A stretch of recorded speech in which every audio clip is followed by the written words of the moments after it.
மின்மினி தமிழர்களுக்காகவே வந்தாச்சு முதல் hyper local social media app. உடனே டவுன்லோட் பண்ணுங்க.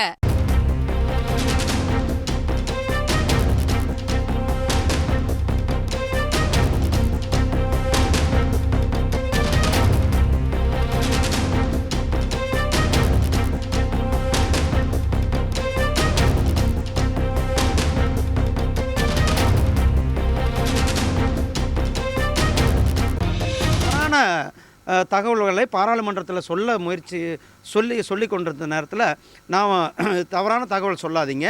நீங்கள் தமிழ்நாடு சம்மந்தமாக தவறான தகவலை நீங்கள் சொல்லக்கூடாதுன்ற சொன்னதை இது வச்சுட்டு என்ன உடனடியாக அவருக்கு என்ன ஒரு டவுன்ட்ரோடன் சமுதாயத்திலேருந்து வந்த என்னை பார்த்ததுனால ஏன்னா அவங்களுக்கு திமுக அடிமட்ட மக்களை பார்க்கவே பிடிக்காது.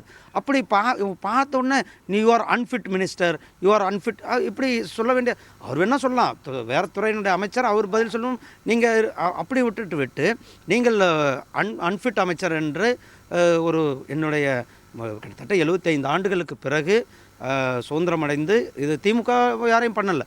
முதல் முறையாக இந்த சமுதாயத்திலிருந்து அருந்ததியர் சமுதாயத்திலிருந்து ஒரு அமைச்சராக்கணும். ஒட்டுமொத்த தமிழ்நாட்டினுடைய பிரதிநிதியாக இங்கே பாராளுமன்றத்தில் நாம் இருக்கிறோம். ஒட்டுமொத்த தமிழ் சமுதாயத்தினுடைய குரலாக நாம் இங்கு இருக்கிறோம்.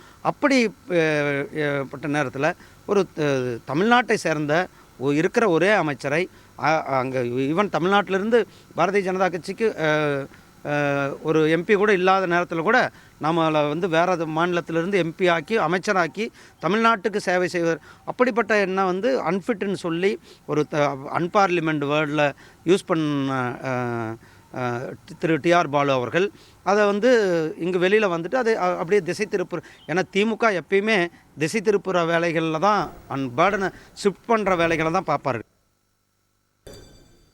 வெள்ள பாதிப்பு குறித்து டிஆர் பாலு நாடாளுமன்றத்தில் தவறான தகவல் தெரிவித்ததால் குறுக்கிட்டேன் என்றும், ஒடுக்கப்பட்ட சமூகத்தில் இருந்து வந்த என்னை அன்ஃபிட் என்று அவர் குறுக்கிட்டதன் மூலம் திமுகவினரின் நிலையை உணர முடிகிறது என்று மத்திய அமைச்சர் எல் முருகன் தெரிவித்துள்ளார். மின்மினி தமிழர்களுக்காகவே வந்தாச்சு முதல் hyper local social media app. உடனே டவுன்லோட் பண்ணுங்க.